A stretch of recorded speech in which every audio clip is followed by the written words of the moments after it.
Lepo pozdravljeni. V tokratnem Belokranjskem obzorniku bomo govorili o jubilejnem ocenjevanju sadnih sokov in žganj, o prazniku pomladi in o druženju mladih iz 12 evropskih držav.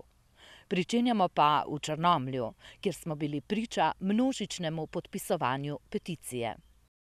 Že 3 leta Črnomaljci, včasih bolj, drugič manj, negodujejo zaradi smradu in okoljskega tveganja, povezanega z gnojevko iz bioplinarne na Lokvah. Zelo živ pa je tudi spomin na lansko poletje, ko so morali zapirati vsa okna zaradi gnojevke s prašičje farme. In sedaj so odločeni, da tega ne bodo več prenašali, kar so podkrepili z množičnim podpisovanjem peticije. Le v 4 urah je na 3 lokacijah peticijo, ki so jo pripravili člani okoljskega gibanja Proteus in vodstvo Črnomaljske krajevne skupnosti, podpisalo 1800 jeznih Črnomaljcev in krajanov iz okoliških vasi. Okrog 600 podpisov pa so zbrali še na internetu. Pravijo, da tako je nemogoče več živeti, da se mora nekaj urediti. Se mi zdi, da je skrajni čas, da se zadeve uredijo, pravzaprav za nas in za naše zanamce. Vsekakor, to usmerjevanje in osnaževanje naših polj v bistvu traja že 3 leta tukaj in končno je napočil tudi čas, da v bistvu tudi na takšen način, da državljani pokažejo to, kar v bistvu očitno neke službe ne morejo zrihtati. Ker znano je, da so pritiski na službe, ampak se pač nič ne okrene. Tako da to je sigurno izraz, ki upajmo, da bo nekaj pomenil. Zaupanja v Bioenerg lastnika bioplinarne nimajo več in tudi njihovim obljubam, ki jih Črnomaljci poslušajo že nekaj let, ne verjamejo več. Tega zaupanja ni več. Po dogodkih, ki so se zgodili v zadnjih mesecih, ugotavljamo, da se bioplinarna vodi nestrokovno, za kar imamo več podatkov, da očitno bioplinarna v delovanju okoljske inšpekcije in drugih organov državnih ima toliko podpore, da si lahko privošči stvari, ki ne sodijo v civilno družbo in v pravno državo.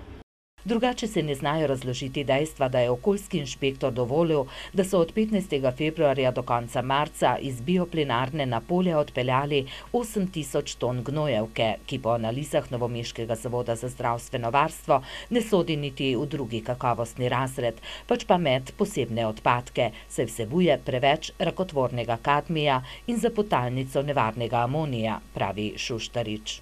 Okoljski inšpektor ni verjel izvidom Zavoda za zdravstveno varstvo, ki ima evropsko dovoljenje in koncesijo javnega zavoda, ampak se je dal zmest z naročenim in kupljenim izvidom neke druge poslovne inštitucije, ki dela podobne analize.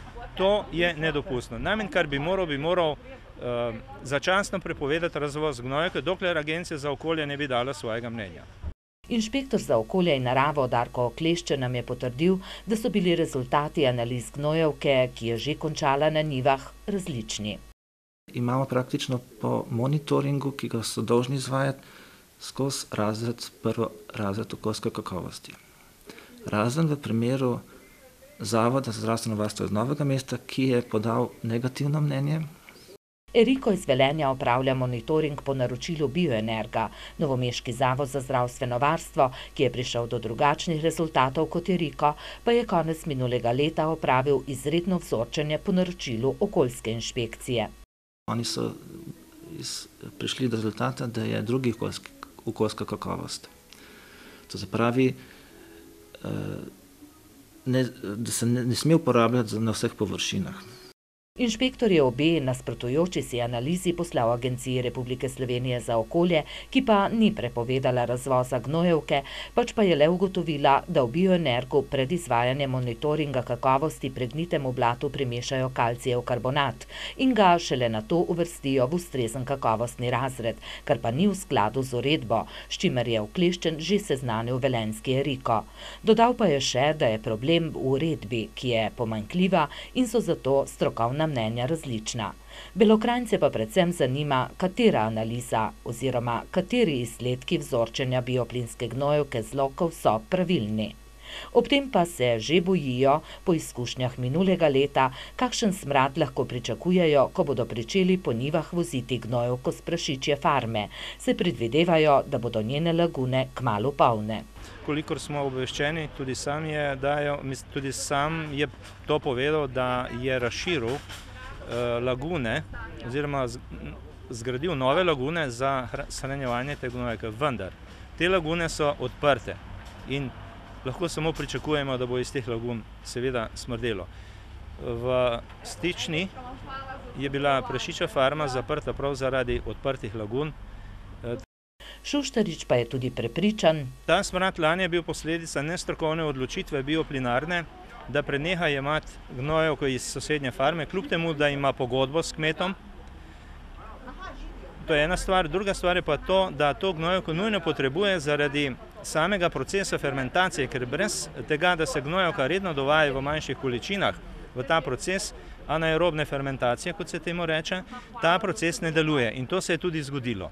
Zaradi tega, ker ni bilo gnojevke, je ta proces se pokvaril, po domače povedano, sled česar so morali spomladi letos izprazniti tudi fermentor nepregnite gnojevke, ko proces sploh še ni bil dokončan. Posledično pa je bioplinska gnojevka močno smrdela, kar so občutili ne le Črnomaljci, ampak skoraj vsi Belokranjci. Resnici moramo priti do dna, pravi črnomaljska županja. Več kot očitno je, da smrad povzroča zdravstvene težave in še bolj očitno je, da sestavine, ki so v gnojevki, so nevarne. Tako vsaj izhaja iz analiz Novomeškega zavoda za zdravstveno varstvo, katere so spretno skrivali, očitno iz določenih razlogov, kateri sicer nam niso poznani, oziroma iz razlogov, da so lahko zalogovnik bioplinske izpraznili, zdaj je praznjenje težje vzorčiti. Županja je ministru in drugim pristojnim poslala že 3 dopise in njih zahtevala takojšnje ukrepanje. Zgodilo pa se ni nič. Kljub poskušanju skoraj 2 meseca, da pridemo do ministra na kmetijstvo in okolje s ciljem predočiti zadevo in potegniti naprej, da se to ne bi dogajalo, ker bolezni Belokranjcev so znane, umrljivost tudi kakšne vrste bolezni so, tega nam ni uspelo. V konec prejšnjega tedna smo zopet ponovno prosili za razširitvijo dnevnega reda, ker imamo tudi ostalo problematiko, kot so inertni odpadki in še ostale zadeve, vendar odgovora žal do danes nimamo. Poleg tega moram povedati, da tudi težko dosegljivi so na kakršnekoli telefonske številke. No, v zadnjih dneh pa se je le nekaj spremenilo. Županja je uspela vzpostaviti stik z ministrom, kmalu pa pričakuje tudi sestanek z njim oziroma pristojno državno sekretarko. Člani okoljskega gibanja Proteus pa so se na sestanku pred 2 dnevoma odločili, da ne bodo več čakali na odgovor ministra za kmetijstvo in okolje, ki, kot pravi Šuštarič, očitno nima časa, da bi prišel v Črnomelj. Ob neznosnem smradu, ki smo ga Črnomaljci trpeli nekaj mesecev preteklo zimo in ob dejstvu, da je bioplinarna oddala kmetom najverjetneje okrog 10 tisoč ton odpadne vode iz bioplinarne, v kateri je Zavod za zdravstveno varstvo Novo Mesto ugotovil 3-kratno preseganje vsebnosti kadmija in 4-kratno preseganje amonija, ne verjamemo nikomur več, da se bo obratovanje bioplinarne uredilo strogo po predpisih in da bodo izpolnjene vse zahteve iz peticije, ki jo je podpisalo 2500 Belokranjcev. Zato smo sklenili, da gremo v sredo 9. maja v Ljubljano, čim več Belokranjcev, z odhodom ob 9. uri z avtobusom iz Črnomlja, da ministru za kmetijstvo in okolje, gospodu Francu Bogoviču, izročimo peticijo in podpise. Pa gnojevko bomo vzeli s sabo. Na osnovi odziva ljudi o podpisu peticije so namreč odločeni, da zdravju škodljivega smradu in onesnaževanja okolja ne bodo več prenašali. Razplet zgodbe bomo seveda spremljali. Sedaj pa vas vodimo v Rim, tisti pri Adlešičih, kjer je sadjarsko društvo Bele krajine v sodelovanju z več partnerji na domačiji Raztresen pripravilo 10. ocenjevanje sadnih sokov in žganj. Sadjarji iz Bele krajine, pa tudi iz naravnih parkov Goričko in Risnjak na Hrvaškem, so v oceno prinesli 75 vzorcev, kar je manj kot lani. Vzorcev je bilo v letošnjem letu pri žganjih in likerjih nekaj čez 50, pri sokovih pa nekaj čez 20. V primerjavi s preteklimi leti je bilo žganj približno enako, vzorcev sokov pa nekaj manj. Lansko leto je bilo tudi sadja manj, sicer je bila kvaliteta dobra, ampak je bilo manj, precej sadja je odpalo, posledica tudi suše. So bili pa sokovi, predvsem grozdni, zelo dobro ocenjeni. Najboljšega je pridelala družina Škof iz Dragomlje vasi. Nekaj smo probali drugače, ko čuješ razne načine, ene imajo to, ene to. Mi smo pa to z mamiko v enem kotlu tako malo segreli do toliko stopinj, pa precedili nekaj malo na drugačen način kot drugi. In ta njihov način je očitno zelo dober, saj je njihov grozdni sok prejel vse možne točke. Glede na to, da obdelujejo 1200 trt in imajo težave s prodajo vina, bodo poslej morda razmislili tudi o prodaji soka. Mislimo, da je to bolj ljubiteljsko za sebe, za lastne potrebe, pa za rašenkat.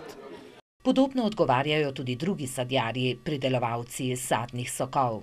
Veliko ljudi na področju Bele krajine sokove pridelalo doma, tako da velike kupne moči strani Belokranjcev ni, verjetno bi treba pa ponuditi te sokove turistom ali jih plasirati na kako večje tržišče. Za prodajo v večjih tržnih centrih pa pridelajo belokranjski sadjarji premalo sokov. Zato jih porabijo le za lastne potrebe. Nekoliko drugače je žganje in likerji, ki so bila sicer letos nekoliko slabše ocenjena. So žganja sicer malo slabše kot v letnikih, ker je bilo nekako sadje prezrelo in se praktično fermentacija začela že na drevesu v plodovih in tista prezrelost nekako za žganje ni primerna. Se pravi, za žganja so mogoče ena optimalna zrelost sadja, skoraj malo boljše, malo manj zrela sadja in da fermentacija steče hitro in pravilno in pol čim prej nakuha, potem dobimo res lepe sadne arome in lepa žganja. In kaj so najpogostejše napake, ki jih pri kuhi žganj delajo sadjarji? Najpogostejše napake še se zmeraj nekako mislijo, da je za predelavo primerno slabše vrste sadja. Se pravi, za predelavo mora biti prav tako zdravo sadje, dovolj zrelo in pravilno predelano. Kar nekaj napak pa je še tudi pri kuhi žganja, pravi Humljan. Kljub temu pa je bila večina v oceno prinešenih žganj in likerjev odlična. Strokovna komisija je z najvišjo oceno nagradila žganje in liker Franca Nemaniča iz Gornje Lokvice, ki je prvič podal oceno svojo Viljamovko in Jägermeister. Imam veliko vinograda, pa mi je ostalo veliko vina, pa sem skuhal šnops, pol pa sem delal Jägermeister. Lani ga je pridelal 150 litrov, pravi Nemanič in dodaja, da je postopek priprave Jägermeistra zelo dolg. Prve rože, marjetica, trobentica, vijolica, pa pol jagodov list, pol jagode, borovničev list, to gre vse po vrsti in mečeš noter. In tako vse do jeseni. Zadnji pridejo na vrsto orehi, pripoveduje Nemanič, ki nam je razkril tudi del svojega uspešnega recepta. Sladkor moraš raztopiti v šnopsu, ampak še eni to ne delajo, jaz delam. Nekaj sladkorja spržim. Stopim onako, da dobi duh malo po karameli. Zato je to tako dobro. Jägermeistru in Viljamovki, pridelani iz hrušk v domačem nasadu, bodo Nemaničevi prihodnje leto dodali še liker iz višenj. Razmislili pa bodo tudi o bolj načrtovani prodaji svojih žganj in likerjev. Malo prodam kike, ampak to darila daš pa prijateljem, pa tako daš buteljko, ne? Morda pa je napočil čas, da se člani Belokranjskega sadjarskega društva še bolj povežejo in začnejo delati na trženju svojih izdelkov. Kakovost sadnih sokov, žganj in zelo raznovrstnih likerjev se je namreč močno dvignila, prodaja pa še ne. Moram reči, da v teh 10 letih smo dosegli veliko. Se pravi, te razstave, ocenjevanja, to tekmovanja pomeni veliko za kvaliteto oziroma za kvaliteto žganj, ki jih prinesemo. Vsakoletno ocenjevanje je torej doseglo svoj namen. Cilj je preveriti kvaliteto oziroma seznaniti predelovalce z najpogostejšimi napakami, ki se pojavljajo, in tako dvigniti nivo oziroma kvaliteto posameznih žganj in sokov. Jubilejno 10. ocenjevanje sokov in žganj so belokranjski sadjarji zaključili z dobrodelno licitacijo žganj in likerjev, ki so jih v ta namen darovali nekateri sadjarji.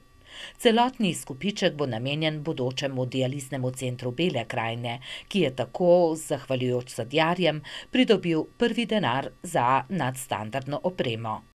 Danes smo res pridobili prvi denar, če temu tako rečemo, na tej licitaciji 505 €, kar je veliko za tako malo ljudi. Z dializnim centrom smo pa že zelo daleč.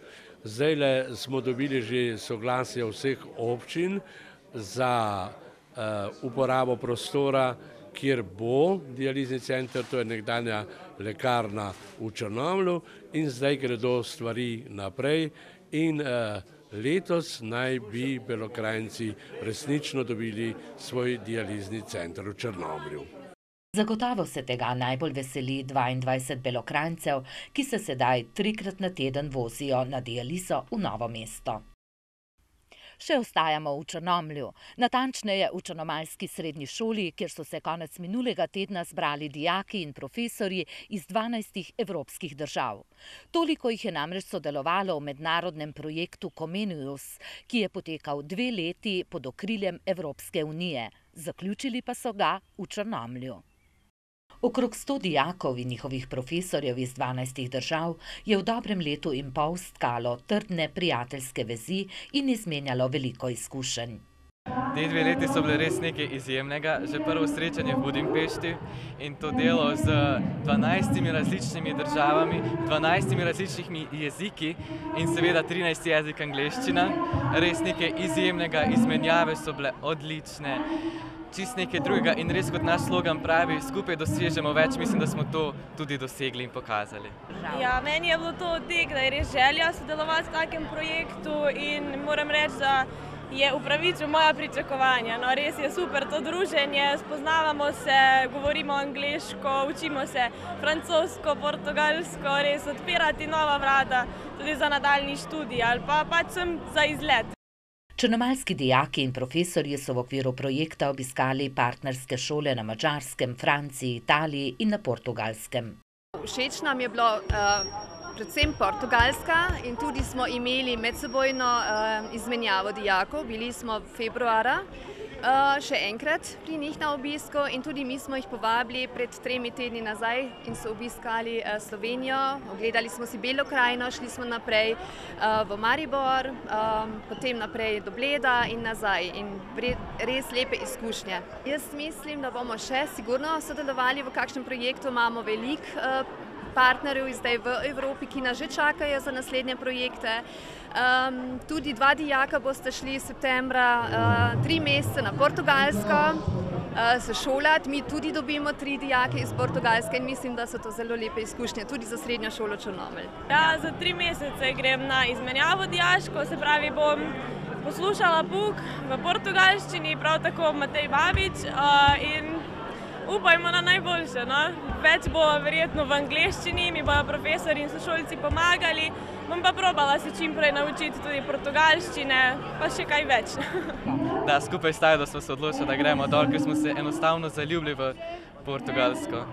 S portugalskimi prijatelji pa se ne bodo zamenjali le v šolskih klopeh, pač pa tudi v družinah, saj bosta Tajda in Matej živela pri portugalskih družinah, njuni domači pa bodo v Črnomlju sprejeli portugalski dijakinji. Sicer pa vsi dijaki pravijo, da so se v okviru projekta Comenius veliko naučili o kulturah drugih evropskih držav, pa tudi o Angoli, saj je bil eden od ciljev projekta pomagati mladostnikom, ki živijo na obrobju tamkajšnje puščave Namib.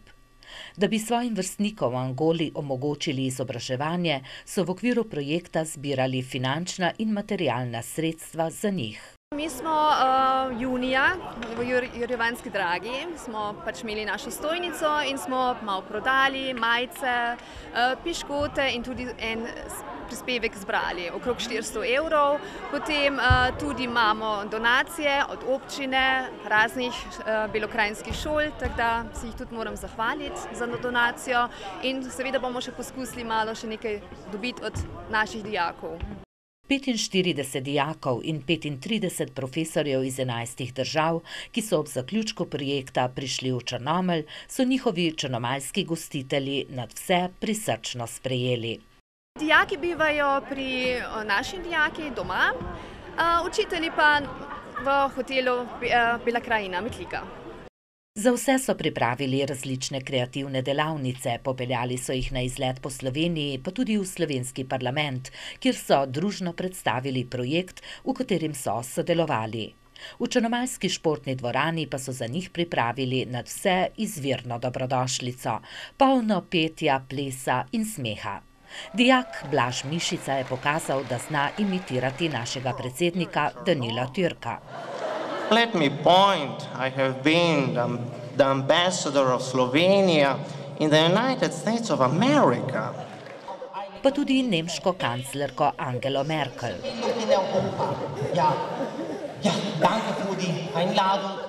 Vsi zbrani, tudi Francozi, so z navdušenjem pozdravili prihod Sarkozija s soprogo Carlo Bruni.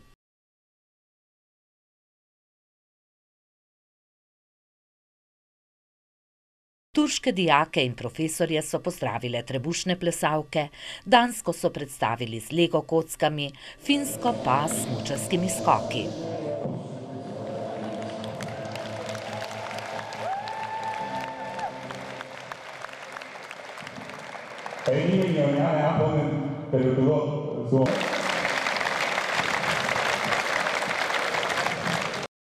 Črnomaljski dijaki, ki niso spustili nobene od v projektu sodelujočih držav, so dokazali, da jim izvirnosti ne manjka, kar je navdušilo vse njihove goste. Matej Babič nam je predstavil svoji prijateljici, ki bivata pri njem doma. To je Mine Goček iz Turčije in to je pa Karolina Pinto iz Portugalske. Nato pa je Matej prevzel še vlogo prevajalca. I loved the program. It was awesome. And I think it really represented. Rekla je za program, da je res odličen, da smo vsako državo posebej predstavili, da so se cel čas smejali, da je bilo res nepozabno odlično, so se zelo zabavali, da je bilo tudi dobro pripravljeno. It was awesome to have the chance to be here and the opportunity to be here. Like 2 weeks ago, we visit so many beautiful places like Ptuj, the oldest city, we visit Maribor. No, rekla je, da je bila pred 2 tedni tukaj, da je se odlično počutila, da je predvsem to domačinstvo in gostoljubnost prevzela. Naštela je tudi, kaj smo obiskali ob Ptuja, Maribora, Bleda, Ljubljane in da jim je bilo zelo všeč. Pa tudi Bela krajina jim je bila res zelo všeč, kajti ta zelena barva pa Kolpa jim je bil, River Kolpa.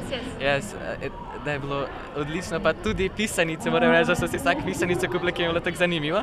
In danes bojo tudi delali v delavnicah pisanice. Profesorja iz Portugalske pa so tako prevzele lepote Bele krajine, da se že uči slovenščine. Dobro, hvala. 4th time here and I just bought a house. The first new for the television in Slovenia. I just bought a house in Slovenia. So I have no more words. In Bela krajina. Odlično se počuti tukaj, ljudje so odlični. Četrtič je že tukaj v Sloveniji in kupuje hišo tukaj v Beli krajini. In to v Grabrovcu pri Metliki. Mednarodni projekt, v katerem so sodelovali črnomaljski gimnazijci, ima torej zelo raznolike, vendar zelo dobre učinke.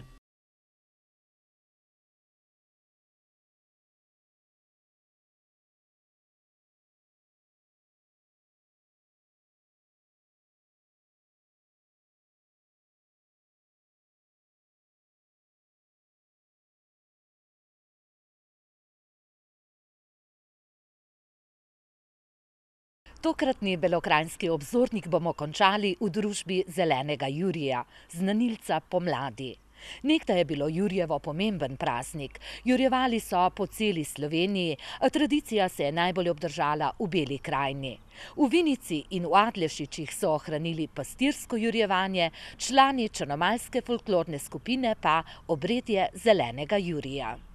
Medtem ko na viniškem in nadliščiškem območju zeleni Jurij s spremstvom hodi od hiše do hiše s pesmijo Došel je došel zeleni Jure, v Črnomlju predstavljajo jurjevsko obredje v starem mestnem jedru. Najprej ploščad pred cerkvijo prepustijo najmlajšim folkloristom, članom otroške folklorne skupine osnovne šole Mirana Jarca, ki so porok, da tradicija ne bo zamrla.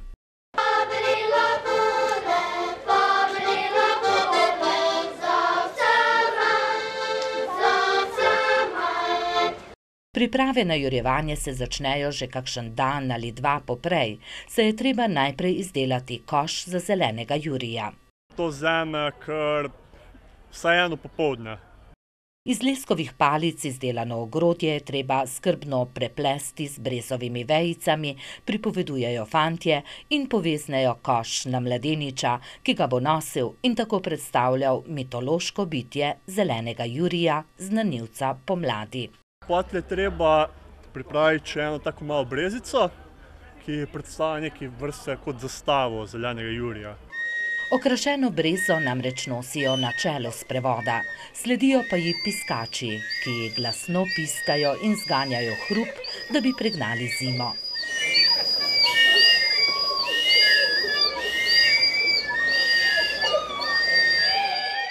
Zelenega Jurija spremljajo fantje, na koncu sprevoda pa so še dekleta, ki pojejo obredno pesem.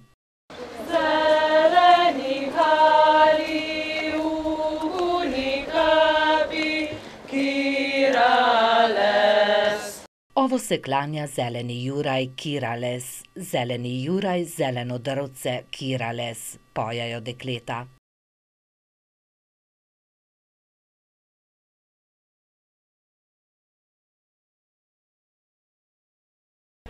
Za Kirales predvidevajo, da izhaja iz latinske besede kiraleis, nekaj takšnega. To naj bi pomenilo Bog usmili se. Medtem ko dekleta pojejo in plešejo, se fantje zabavajo, si podajajo barilec, delajo piščalke in rogove iz lubja in čuvajo zelenega Jurija ter poln škaf vode. Na koncu, potem ko punce odplešejo obredje, se ga zalije z vodo, zato da prikličemo dobro letino. Da ne bo suše. Da ne bo suše, da bo dežja, da bo dobro brodilo. Ja. Pa tudi malo, da ga ohladimo, ker od spodaj fajn vroče. Fantje se veselijo, otroci piskajo, dekleta pa medtem usmukajo okrašeno brezo in kaj kmalu se sprevod poda proti črnomaljskemu Tromostovju. Na malem mostu čez Dobličico koš zelenega Jurija vržejo v reko, saj so nekdaj verovali, da bo takoj sprošen dež rodovitno oplodil polja in gozdove.